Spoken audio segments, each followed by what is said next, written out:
উমা, মা গো, ওদের বলো মা, তুমি যে চিনলে সেটা ওদের বলো। কাউকে বলতে হবে না বাবা, কাউকে বলতে হবে না। সবাই চিনবে, জগৎ চিনবে। সময় আসতে দাও। এই দুই মিলেই তোমার নরলীলা। এমনি এমনি কি আর তুমি মায়ের ঘরে মায়ের পুজোর ফুল নিজের পায়ে চড়াও? তোমার তো এমনই লীলা বাবা। আর সে অদ্বৈত কোথায় গেল? সে তো এলো না এবেলা। আসবে বাবা, আসবে, সময় এলেই আসবে। সে না এলে তোমার পূর্ণ বিকাশ হবে কি করে? মাগো, সে কে? তুমিই বলো না, সে কে?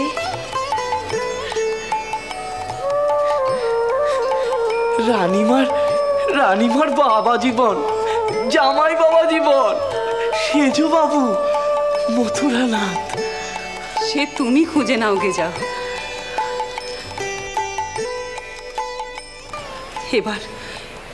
এবার তুমি নিজেকে চিনেছো বাবা?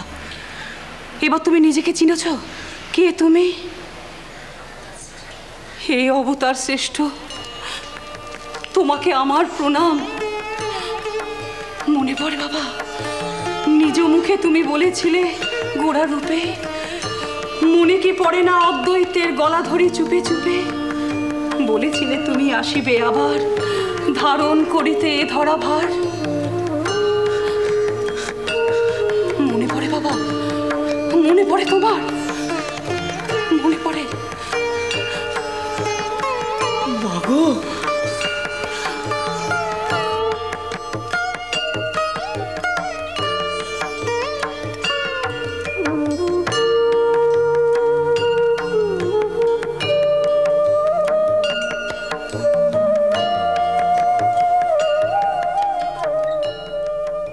তুমি শুনেছ? আগে আমার সামনেই তো বললেন। বাবা মেনে নিলেন? দেখুন, ওর মানা না মানার ব্যাপারটা অন্যরকম। ঈশ্বর প্রসঙ্গ এলেই ও ভাবে ভাসতে থাকে।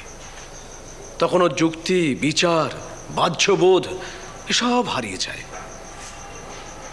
তাছাড়া ব্রাহ্মণের শাস্ত্রজ্ঞান এত গভীর, ধর্ম ব্যাখ্যা এত প্রাঞ্জল ও যুক্তি নির্ভর যে সেখানে কারো কোনো প্রশ্ন থাকে না। তা নইলে ভাবুন না, শাস্ত্র, পুঁথি এসব তো আমারও অজানা নয়। কিন্তু ব্রাহ্মণী যে উদাহরণ টেনে চৈতন্য লীলা ব্যাখ্যা করে গদাইকে দিয়ে কবুল করিয়ে নিলেন যে ওর শরীরে মহাপ্রভুর পুনরাবির্ভাব ঘটেছে, এগুলো তো আমারও জানা। কিন্তু ব্রাহ্মণী যখন বলছেন তখন আমি শুনছি এত অকাট্য যুক্তি যে তখন আমার আর অন্য কোনো ভাবনা মাথায় আসছে না। বারবার নিজের বোধের অভাব, স্বচ্ছ দৃষ্টির অভাব, এই সমস্ত ভেবে আমি হীনমন্যতায় ভুগছিলাম। না, এমনি সব ঠিকই আছে। তবে এই ভৈরবী ব্রাহ্মণী যে মন্দিরে গেড়ে বসলেন, সেটার ব্যাপারে তোমরা কিছু বলবে না? কি গো? ওরা কে কি বলবে সেজ বাবু? ওরা তো সবাই বলবে বলবে করছে, কিন্তু আমি ওদের চোখের চাহনি, মুখের ভাব সব বুঝতে পারছি গো। সেজন্য আমি সব ব্যবস্থা করে ফেলেছি। হ্যাঁ গো, সব ব্যবস্থা করে ফেলেছি।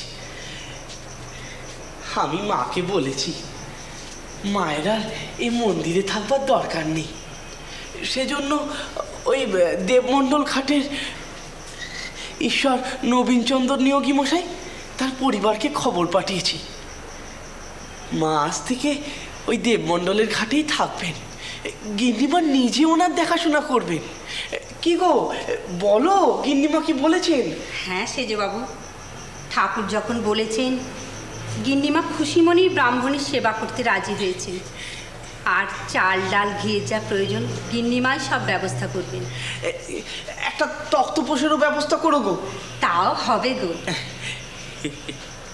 যাক, তোমার থাকার বন্দোবস্ত হয়ে গেল গো মা। আর ভাবনা কিসের গো? ভাবনা আমার নিজেকে নিয়ে নয় বাবা, ভাবনা আমার মাকে নিয়ে।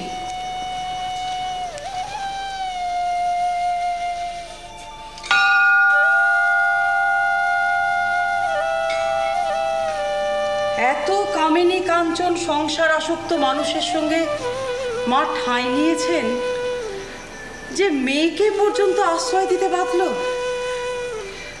আমার অবাক লাগছে বাবা, এদের এত সংশয় কিসের? না মা, না মা, তুমি তুমি এই কথা টেনে নিও না গো। ওরা তোমায় চিনতে পারিনি গো।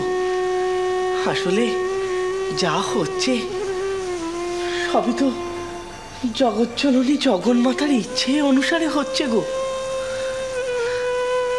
তাই হোক, যা মায়ের ইচ্ছে তাই হোক। জয় মা, জয় মা, জয় মা।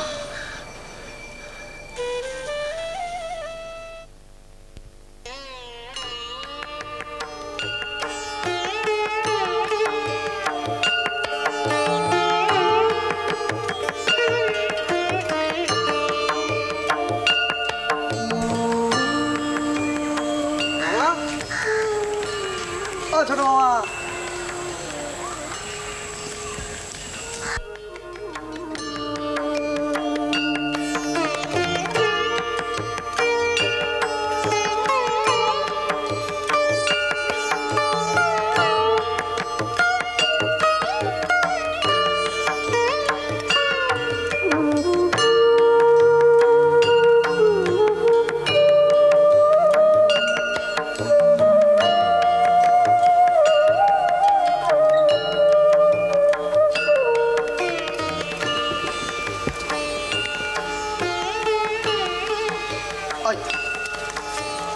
ছোট মামা, ও ছোট মামা, তুমি এখানে?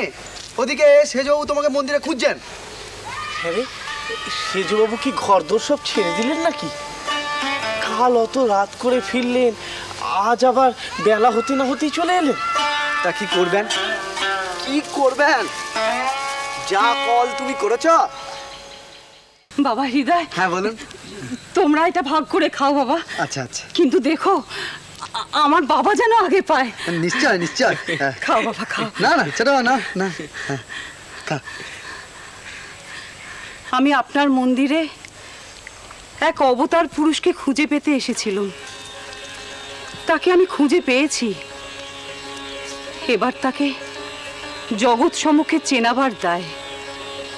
কিন্তু এ দায় শুধু আমার একার নয়, এ দায় আমার, আপনার, আমাদের সকলের।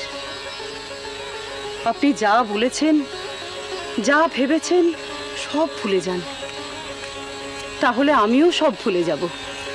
আসুন আমরা দুজনে মিলে মাতৃনির্দিষ্ট কাজ সমাপ্ত করি। আমাদের কাজ ওই ওকে নিয়ে।